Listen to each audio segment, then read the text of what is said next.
क्या पढ़ना है? ये 3 चीजें और बची हुई है, नोट कर लें। संघ शासित प्रदेशों के बारे में पूरा पढ़ाऊंगा आपको, या कहें केंद्र शासित प्रदेशों के बारे में मैं आपको पूरा पढ़ाऊंगा। इंग्लिश में union territory. Jammu and Kashmir vast topic है। जम्मू एंड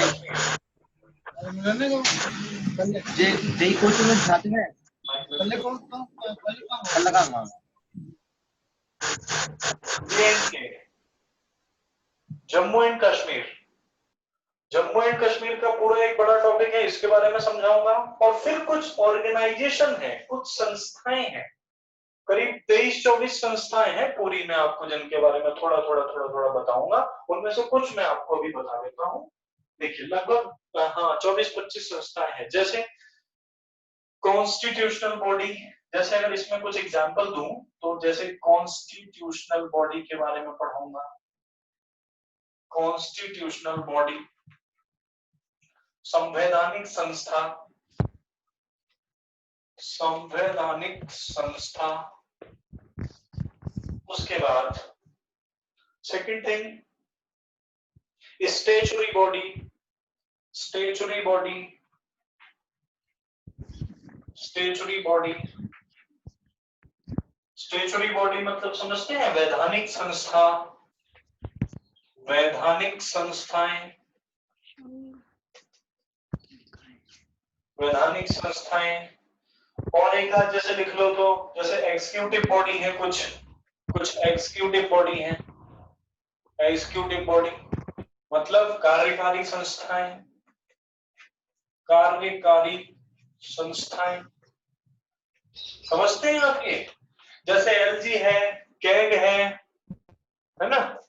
ये सारी कुछ संस्थाएं हैं जो चलती हैं और वो किस प्रकार से काम करती हैं, इन सब के बारे में हम पढ़ेंगे। कुछ संस्थाएं जैसे संवैधानिक हैं, कुछ वैधानिक हैं, कुछ कार्यकारी हैं। तो ऐसे करके करीब 24, 25, 26, 27 या 30 के भीतर कुछ संस्थाएं हैं जिनके बारे में हम पढ़ेंगे। तो ये हुआ भैया आपका भारतीय राज्य व्यवस्था या फिर इंडियन पॉलिटी का पूरा सिलेबस। इसके बाद इन माय ओपिनियन आप कोई भी एग्जाम दीजिए, आपका कुछ भी नहीं छूटेगा, ऐसा मेरा मानना है। क्योंकि मैं फिर कह रहा हूं, मैंने स्टार्टिंग आईएएस से की है इसमें। अगर आप आईएएस प्रीवी देंगे तो पॉलिटी में कुछ नहीं छूटेगा, ऐसा मेरा वादा तो नहीं है, दावा है। लेकिन क्योंकि वादे अक्सर टूट जाया करते हैं भाई, है ना? इसलिए मैं वादा नहीं करता, लेकिन दावा है मेरा कि चीजें बाहर नहीं होंगी।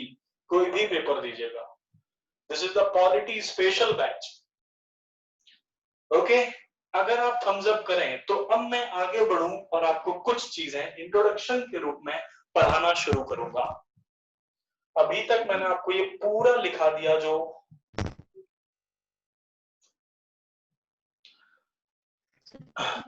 मैंने आपको पूरा ये लिखा दिया, ये मेरा जो है आपका पॉलिटी का क्या रहेगा, सिलेबस रहेगा। हटा दूं? डन?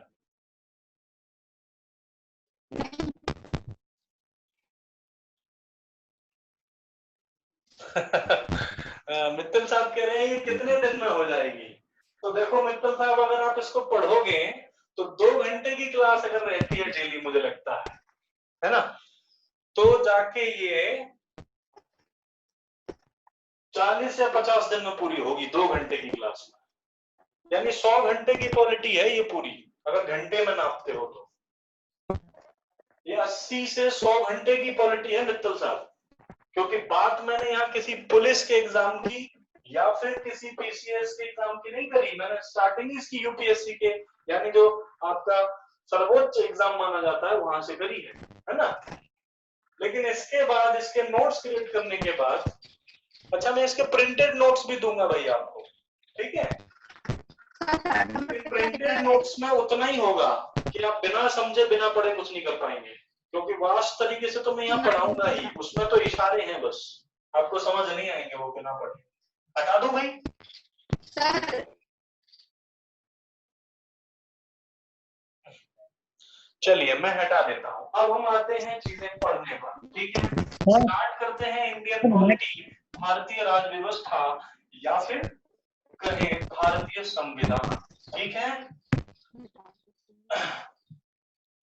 चलिए, कोई प्रॉब्लम हो किसी को तो मुझे बोल सकते हैं, माइक ओपन करने के लिए बोल देना और मैं आपकी आवाज को सुन सकता हूँ। क्लियर? चलिए, तो अगर आपने पूरा सिलेबस लिख लिया है तो आप शुरू कर सकते हैं। सबसे पहले मैं आपको कुछ जो चीजें हैं वो मैं आपको जो है इंट्रोडक्शन के तौर पर बताता हूं। जैसे आप चाहें तो लिखना, आप चाहें तो मत लिखना, मुझे नहीं पता, लेकिन मैं बिल्कुल ग्राउंड लेवल से चल के बिल्कुल लेके चल रहा हूं। यानी 0, फिर मॉडरेट और फिर हाई लेवल, ये 3 में मैंने पार्टीशन डिवाइड करे हैं, ठीक है। बिल्कुल ग्राउंड लेवल से, जिसने कभी पॉलिटी को नहीं पढ़ा वो बिल्कुल सीख सकता है, एकदम ग्राउंड से, ठीक है। फिर मॉडरेट लेवल यानी मीडियम लेवल की चीजें लेकर चलेंगे और फिर हाई लेवल पर चलेंगे। मतलब अगर कहें इन शॉर्ट, बिल्कुल मैथमेटिक्स की तरह 0 टू हीरो लेवल पे जाएंगे भाई, ओके। चलिए, तो सबसे पहली बात और एकदम सबसे सरल बात जिसके बारे में आप क्या कहेंगे, यस और नो? क्या मैं बता दूं कुछ थोड़ा थोड़ा, फिर हम शुरू करते हैं। चलिए मैं बताता हूं आपको। भारत एक लोकतांत्रिक देश है साहब, आप सब जानते हैं, ठीक है। ये नोटिसेबल पॉइंट है, आप करें ना करें मुझे नहीं पता। क्या है पहला पॉइंट? अगर मैं कहूं तो मैं क्या कह सकता हूं, भारत एक लोकतांत्रिक देश है, एक लोकतांत्रिक देश है, एक लोकतांत्रिक देश है। भारत एक लोकतांत्रिक देश है साहब, ठीक है। इंडिया इज अ, और मैं तो कहूं भारत एक सबसे बड़ा लोकतांत्रिक देश है, दुनिया का सबसे बड़ा लोकतांत्रिक देश है। India is the largest, India is the largest democratic country. Hindustan या कहें भारत या कहें इंडिया, है ना, ये जो है वो विश्व का सबसे बड़ा लोकतांत्रिक देश है। India is the largest democratic country of the world. Clear है? क्योंकि मेरे पास यहाँ बोर्ड भी छोटा है और चौक वाला बोर्ड है तो मैं कम लिख पाऊंगा, इसलिए अगर मैं बोल दूंगा लेकिन 4 बार, आप चाहे तो लिख सकते हैं। चलिए ठीक है, तो पहला फैक्ट आपने याद कर लिया भैया, जो सबको याद होता है, सबको पता भी होगा, बहुत जगह पड़े हुए हैं, घाट घाट का पानी दिया है आप लोगों ने। आपको मैं क्या सिखाऊंगा, है ना, मैं कुछ सिखा थोड़ी रहा हूं आपको, मैं तो बस याद दिला रहा हूं चीजें बस जो आपको आती हैं पहले से। तो इंडिया जो है यानी भारत जो है वो विश्व का सबसे बड़ा संवैधानिक देश है या लोकतांत्रिक देश है। तो India is the largest India is the largest democratic country of the world। Hindi English दोनों बच्चे पढ़ सकते हैं। सेकंड थिंग, अच्छा यहाँ का लोकतंत्र कैसा है भैया, भारत का लोकतंत्र कैसा है जी? तो पागल हो गए तुम यार, कि लोकतंत्र कैसा होता है? तो लोकतंत्र मेरे भाई 2 प्रकार का होता है, एक प्रत्यक्ष एक अप्रत्यक्ष। लोकतंत्र कितने प्रकार का होता है? 2 प्रकार का लोकतंत्र होता है। There are 2 types of democracy, number first direct and number second indirect, okay. तो भारत का जो लोकतंत्र है वो कैसा है? अप्रत्यक्ष है।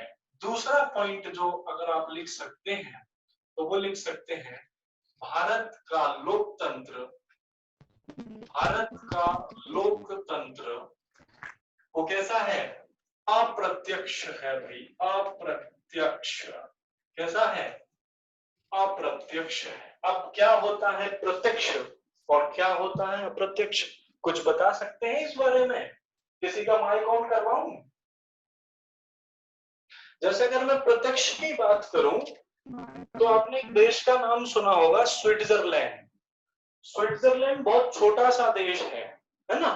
तो वहां पे जो जो लोकतंत्र है वहां का, वो कैसा लोकतंत्र है?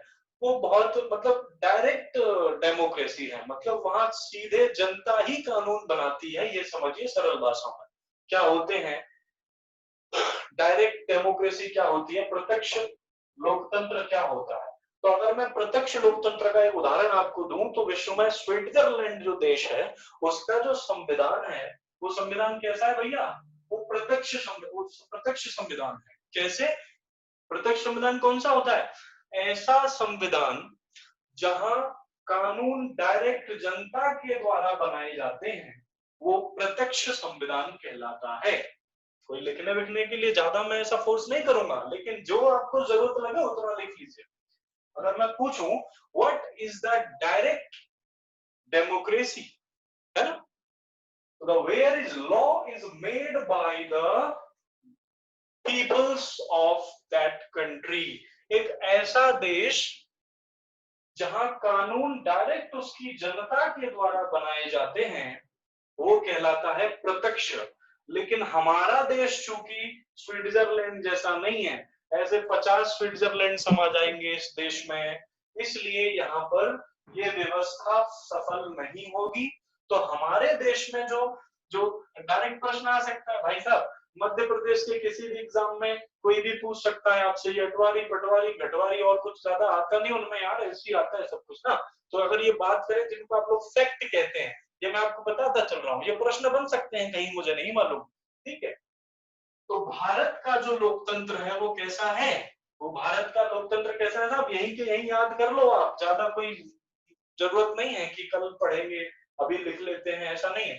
तो भारत का लोकतंत्र कैसा है, अप्रत्यक्ष लोकतंत्र है। मतलब यहाँ की जनता डायरेक्ट कानून नहीं बनाती, वो पहले एमपी को चुनती है, मेंबर ऑफ पार्लियामेंट को चुनती है, और फिर वो जाके संसद में बैठ करके क्या करते हैं, बिल पेश करते हैं, और तब वो बिल कानून बन जाता है।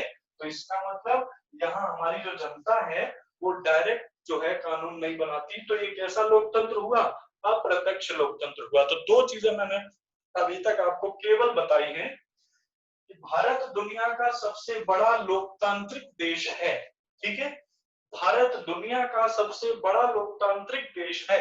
India is the largest democratic country of the world. And second thing is यहाँ का जो लोकतंत्र है वो कैसा है, अप्रत्यक्ष है ना।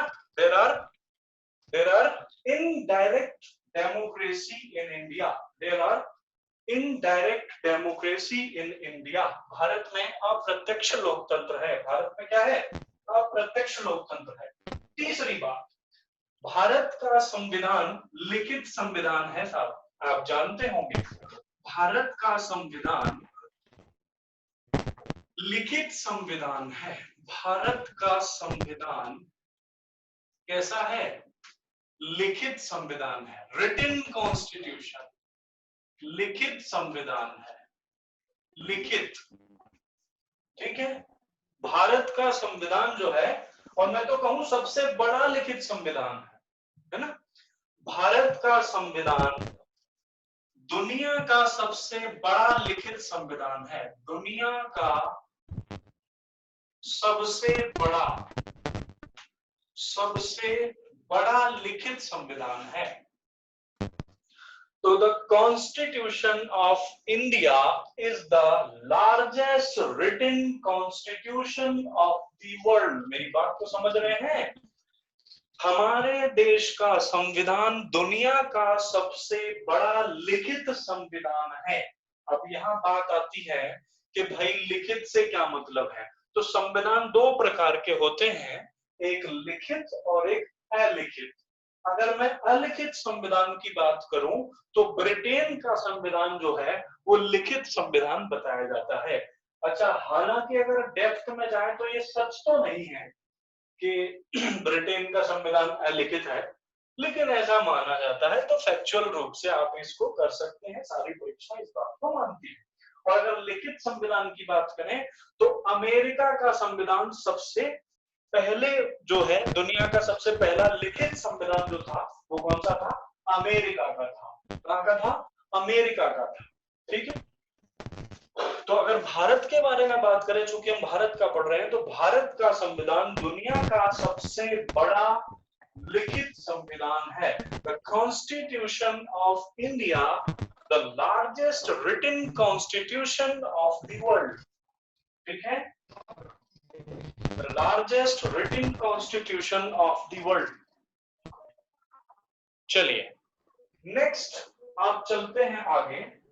तो मैंने दो बातें आपको बता दी। अगर मैं लिखित और अलिखित की बात कर रहा हूं तो आप ये बात लिख सकते हैं कि ब्रिटेन का संविधान अलिखित संविधान है, non written constitution. The constitution of Britain is the non written या अरिटन या अनरिटन, जो भी बोलते हैं आप, अलिखित संविधान है। ठीक है। दुनिया का पहला लिखित संविधान कौन सा है? तो लिखें, विश्व का सबसे प्रथम लिखित संविधान अमेरिका का है।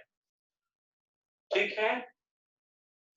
The constitution of America is the first written constitution of the world.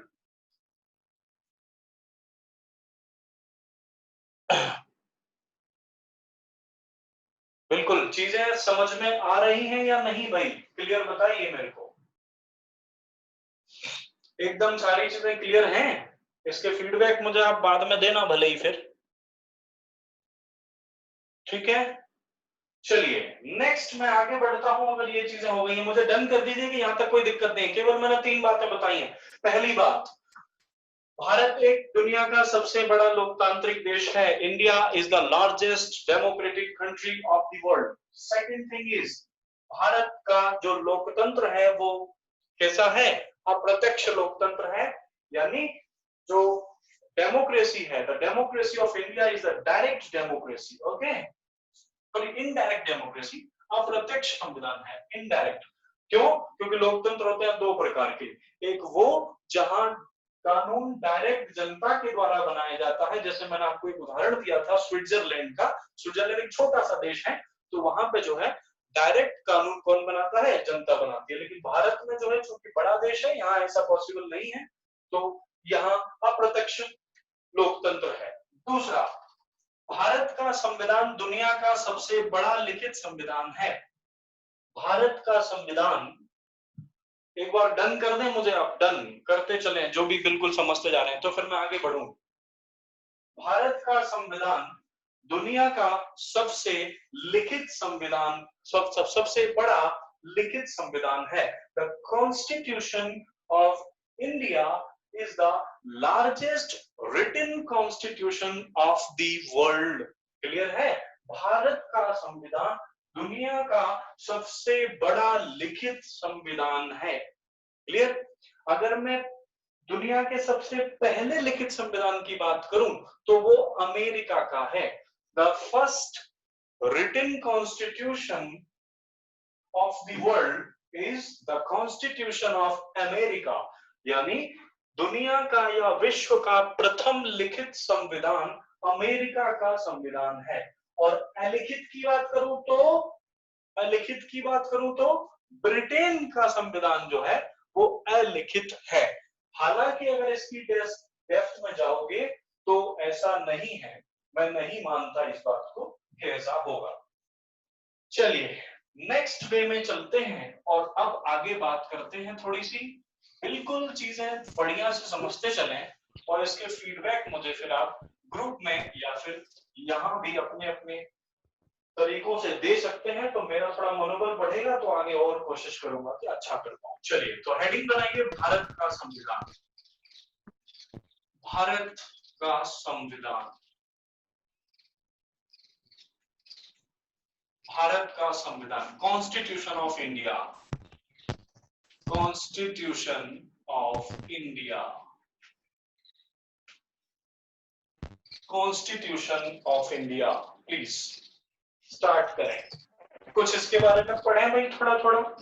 अभी मैं प्रस्तावना पे नहीं आया हूं, हाँ, जबकि शुरू हमें वहीं से करना है। ये तो मैं थोड़ा आपको इंट्रोडक्शन करा रहा हूं कि एक्चुअली पूरा संविधान कैसे कैसे कहां कहां बटा हुआ और क्या है। चलिए तो लिखना शुरू करें अगर आप चाहें तो मैं कम लिख पाऊंगा। लिखिएगा, भारत का संविधान आप सभी जानते हैं 26 जनवरी 1950 को लागू हुआ था, इम्प्लीमेंट हुआ था, मतलब, है ना। The Constitution of India is implemented on 26 जनवरी 1950। आप सभी जानते हैं गणतंत्र दिवस जिस दिन को आप कहते हैं, तो ये लागू कब हुआ था? तो भारत का संविधान 26 जनवरी 1950 को इंप्लीमेंट हुआ था, ये लागू हुआ था। ठीक है, आगे लिखें, इसी को मूल संविधान कहा जाता है। It is said the basic constitution, यही जो है the same thing is said the basic constitution, इसी को मूल संविधान कहते हैं, इसी को मूल संविधान कहते हैं, इसी को मूल संविधान भी कहते हैं। भाई अभी मैंने प्रेम्बल स्टार्ट नहीं कराया, घबराना नहीं, अभी तो बस मैं आपको बता रहा हूं कि कैसे कैसे चीजें बटी हुई हैं, कितना फैक्चुअल है। तो पहला पॉइंट भारत के संविधान में लिख सकते हैं आप, जो मैं आपसे बोल रहा हूं कि भारत का संविधान 26 जनवरी 1950 को लागू हुआ था और इसे ही बेसिक कॉन्स्टिट्यूशन यानी मूल संविधान भी कहा जाता है। The Constitution of India is implemented on 26th of January 1950 and the same said the basic constitution, मूल संविधान भी यही कहलाता है। चलिए दूसरा पॉइंट, ये अगर आप कहें तो ये लिख सकते हैं 26 जनवरी 1950 को क्या हो गया था? लागू हो गया था, इंप्लीमेंट हुआ था। ये मैं आपको थोड़ी थोड़ी चीजें बता रहा हूं उसके बारे में, ठीक है। दूसरा, अब असल में अगर कोई पूछे कि संविधान होता क्या है, आप ये प्रश्न करके भी लिखें, संविधान क्या है? अगर कोई पूछे तो व्हाट इज कॉन्स्टिट्यूशन, क्या है ये? अगर मैं आपसे पूछूं भाई कि संविधान होता क्या है, किसी देश का संविधान क्या है, what is the meaning of constitution of any country, या फिर डिफाइन द कॉन्स्टिट्यूशन, अगर मैं दो बातें आपसे बोलूं कि संविधान क्या है असल में, है ना, तो मैं आपको बताता भी हूं, समझाता भी हूं। तो सुनिएगा, संविधान किसी भी देश का एक विधिक दस्तावेज होता है। नीचे आंसर करके लिख लें इस बात को, संविधान, किसी भी देश का संविधान उसका एक विधिक दस्तावेज होता है। संविधान किसी भी देश का एक विधिक दस्तावेज, विधिक दस्तावेज, विधिक दस्तावेज, दस्तावेज, मेरी बात को सुने, legal document, legal document, legal document. The constitution of any country is the legal document of that country. असल में संविधान क्या है? कुछ नहीं है, संविधान उस देश का एक विधिक दस्तावेज है। एक संविधान जो है किसी भी देश का एक लीगल डॉक्यूमेंट है। समझ रहे हैं मेरी बात? डन है? आगे बढ़ जाऊं? असल में अगर शॉर्ट एंड स्वीट आप बताना चाहें कि डेफिनेशन संविधान की क्या है, तो संविधान कुछ और नहीं होता यार, अपने माइक देश का संविधान उसका एक विधिक दस्तावेज होता है। The constitution of any country is the legal document of that country. Clear? ठीक है। अब नीचे जरा पैरा चेंज करके लिखो एक बात, मैं आपसे बोल रहा हूं, नोट्स करना है ना भाई, तो लिखिए।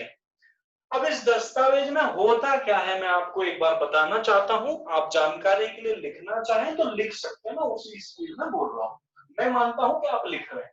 चलिए सुनिएगा, तो ये तो हो गई इसकी शॉर्ट एंड स्वीट डेफिनेशन कि किसी भी देश का जो संविधान है वो उसका एक विधिक दस्तावेज होता है, ठीक है, द लीगल डॉक्यूमेंट होता है। अब सुने इसमें होता क्या है, नीचे चाहे तो पैरा चेंज करके लिखें, इन दिस डॉक्यूमेंट, इस दस्तावेज में बेसिक रूल्स होते हैं, मूल नियम होते हैं।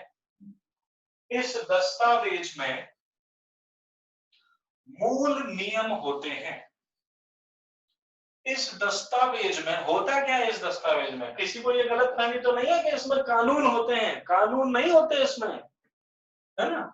इसमें मूल नियम होते हैं साहब। क्या होता है? मूल नियम। क्या होते हैं? बेसिक रूल होते हैं। बेसिक रूल, ध्यान रखना, संविधान में कानून नहीं होते, संविधान में वो रूल होते हैं, वो मूल नियम होते हैं जिनके आधार पर कानून बनाए जाते हैं। मेरी बात समझ रहे हैं आप? एकदम शीशे की तरह साफ होनी चाहिए बात है भैया, है ना। सीखने के दृष्टिकोण से बैठेंगे तो मुझे लगता है दिक्कत आएगी नहीं। हाँ, ये बात चाहे तो लिखें चाहे तो सुन लें कि संविधान में तो मूल नियम होते हैं, इस विधिक दस्तावेज में तो मूल नियम होते हैं, the basic rules in this legal document, ना कि इसमें कानून होते हैं, इसमें लॉ नहीं होते, है ना। इन नियमों का पालन करते हुए, इन नियमों का ध्यान रखते हुए कानून बनाए जाते हैं। क्लियर है? चलिए,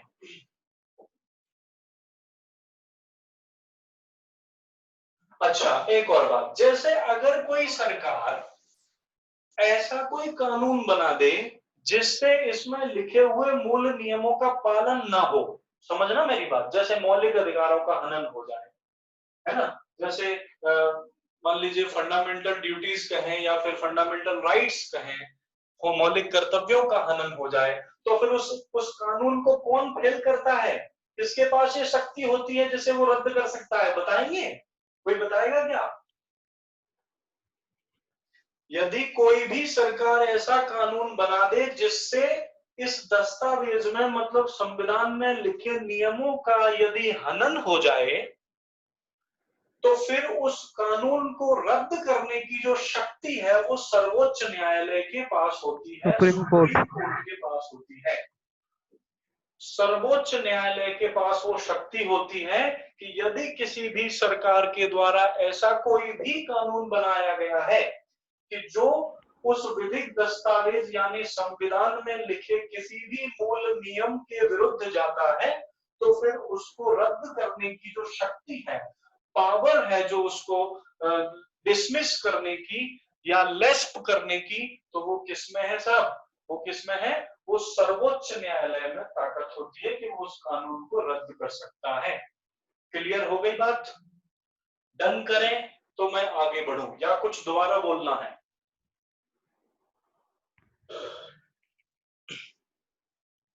क्लियर? और कोई? थम्स अप कर दें सभी लोग प्लीज एक बार कि सबको ठीक है। वैद भी चीजें समझ में आ रही हैं? बिल्कुल। प्रतीक भैया बहुत बढ़िया, रोहित भैया थैंक यू, वैद भी कोई दिक्कत नहीं, नितेश भैया कोई प्रॉब्लम? चलिए, और कोई किसी को दिक्कत हो तो मुझे प्लीज बता दें। सीमा दीदी रेज हैंड करिए तभी मानूंगा कि आपने पूरी बातें सुनी हैं। बताइए, कुछ भी दोबारा बोलना हो तो माइक ऑन करवाऊं? कहिए, चीजें लिख ली जितनी जरूरत थी? कुछ नहीं बोल रही है, लगता है गुस्से में। मेरी आवाज तो पहुंच रही है आप तक? चलिए बहुत बढ़िया, मैं आगे बढ़ता हूं। अब थोड़े से इसके टुकड़े करके देखते हैं साहब, बिना बोले थम्स अप कर दिया करें, चीजें जल्दी आगे बढ़ जाएंगी भाई। अब सुन ले मेरी बात, संविधान को कैसे जो है बांटा गया है। जैसे अगर मैं कहूं ये आपका संविधान है, ये आपका संविधान है, मतलब समझते हैं, ये अगर आपका कॉन्स्टिट्यूशन है तो इस कॉन्स्टिट्यूशन को कैसे कैसे बांटा गया है। तो सुनिएगा, कॉन्स्टिट्यूशन में जो है होते हैं उसके भाग, क्या होते हैं? पार्ट्स, भाग होते हैं। संविधान के क्या होते हैं? भाग। सुने मेरी बात। नेक्स्ट इसके बाद और फिर होते हैं आर्टिकल, फिर होते हैं आर्टिकल। आर्टिकल मतलब अनुच्छेद, क्या होते हैं? अनुच्छेद। अनुच्छेद, ठीक है। और जहां भी अनुच्छेद खत्म हो जाते हैं, अच्छा अब जहां से थोड़ा प्रश्न आ सकता है आप उन्हें नोट कर लें। संविधान में कितने भाग हैं? संविधान में कितने भाग हैं? How many parts of the constitution? संविधान के कितने भाग हैं? तो सुने, इसमें बड़ा लोचा है, सही है, ध्यान से सुनना भैया। 22 भाग हैं साहब। कितने? 22 भाग हैं, 22। लेकिन वर्तमान में कितने हैं? 25। प्रेजेंट में अगर बात करें तो कितने हैं? 25 भाग हैं, 25 पार्ट्स। और वैसे कितने हैं? 22। अब इसमें एक चक्कर है, प्रश्न आता है तो 22 लगाएं या 25 लगाएं, मैं उसके बारे में पूरा बताऊंगा आपको, ध्यान रखना। देखो मूल संविधान में 22 भाग थे और अब हो गए कितने हैं वर्तमान में? 25। करंट में कितने हो गए हैं? 25 पार्ट्स हो गए हैं, याद रखना। मैं आगे बढ़ रहा हूं, ठीक है। अनुच्छेदों की बात करिए, अनुच्छेदों की बात करिए। 395 अनुच्छेद थे साहब, 395। 395 अनुच्छेद थे मूल संविधान में। और अगर अभी की बात करें, वर्तमान की, तो लगभग 470 हो गए हैं, लगभग 470 हो गए हैं, ठीक है। इस बात को लिख लें, प्रश्न बन जाता है। संविधान में कितने भाग हैं? प्रश्न के उत्तर कैसे और कब देने हैं मैं बताऊंगा, बस आप अभी इतना लिखना। 22 भाग हैं मूल संविधान में, लेकिन वर्तमान में कितने हो गए हैं? 25 हो गए हैं, 25 हो गए हैं। उसके बाद आती है बात अनुच्छेद की। अनुच्छेद जो है वो है 395, 395, गलत नहीं लिख लेना, 395। मूल संविधान में कितने अनुच्छेद हैं? How many articles in basic constitution? 395, 395 articles. और असल में अभी जो वर्तमान की बात करें तो वो हो गए हैं लगभग 470 के करीब, 470, 470 के करीब हो गए हैं वर्तमान में। क्लियर है? अब नीचे एक लाइन लिखिए, संविधान में जहां अनुच्छेद खत्म होते हैं वहीं शेड्यूल्स यानी अनुसूचियां शुरू होती हैं। आप चाहें तो लिख लें। जैसे ही ये अनुच्छेद खत्म हुए, आर्टिकल्स के बाद क्या आता है इसमें? आर्टिकल्स के बाद जो आते हैं वो इसमें आते हैं शेड्यूल्स या अनुसूचियां। अनुसूचियां, अनुसूचियां। जैसे ही इसमें जो है आर्टिकल्स खत्म होंगे वहां शेड्यूल्स आ जाएंगे। क्या आ जाएंगे? शेड्यूल्स आ जाएंगे, शेड्यूल्स आ जाएंगे। क्या आ जाएंगे? शेड्यूल्स आ जाएंगे। अब कितने शेड्यूल्स हैं या थे जरा देख लीजिए। जो पहले की बात करें तो बेसिक में 8 थे। कितने थे? 8। वर्तमान में हो गए हैं 12। कितने हो गए हैं? 12, 12 शेड्यूल्स हो गए हैं अभी। कितने हो गए हैं? 12 हो गए हैं। तो बस यहीं तक रहेंगे आज हम।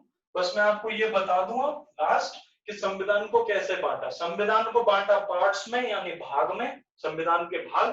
तो संविधान के मूल संविधान में कितने भाग थे? 22। दोनों लिखना, मैं बताऊंगा प्रश्न उत्तर कैसे देने हैं।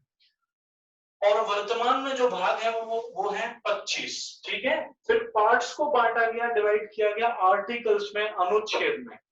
अनुच्छेद वर्तमान में कितने हैं? 470, लेकिन मूल संविधान में कितने थे? 395। कितने थे? 395। और जैसे ही इसमें आर्टिकल्स खत्म हो जाते हैं पूरे, उसके बाद इसमें शुरू होती हैं शेड्यूल्स। क्या शुरू होती हैं? शेड्यूल्स शुरू होती हैं, अनुसूचियां शुरू होती हैं। तो अगर कोई पूछे कि मूल संविधान में अनुसूचियां कितनी थी, तो आप उत्तर देंगे 8। लेकिन वर्तमान में कितनी है? तो है 12, ठीक है। There are 8 schedules in basic constitution and the number of schedules in current is 12। वर्तमान में जो इनकी संख्या है वो कितनी है? 12 है। आज इस क्लास को यहीं ऑफ करते हैं। कल मैं शुरू करूंगा प्रेम्बल से, यानी आपकी प्रस्तावना से। अभी मैंने प्रस्तावना शुरू नहीं करी भैया, है ना। हाँ, कल मैं प्रस्तावना पढ़ाऊंगा आपको पहली बार। आज के लिए इतना काफी है। जो भी चीजें आपको अच्छी लगी हैं या नहीं लगी हैं या कुछ सुधार करने हैं तो मुझे जरूर मेरे फोन पर या मेरे व्हाट्सएप पर बताएं, ग्रुप में ना बताएं क्योंकि उसमें भीड़ हो जाती है बेकार की। ठीक है, मेरे व्हाट्सएप नंबर पर बता दें। ठीक है, और अगर आपको बहुत अच्छा लग रहा है जीएस पढ़ना, पॉलिटी पढ़ना, तो मुझे अप्रिशिएट करें, तो आगे मैं और मेहनत करूंगा जिससे मैं आपको बेहतर से बेहतर चीज दे पाऊं। चलिए आज के लिए इतना ही काफी है, बहुत बहुत धन्यवाद।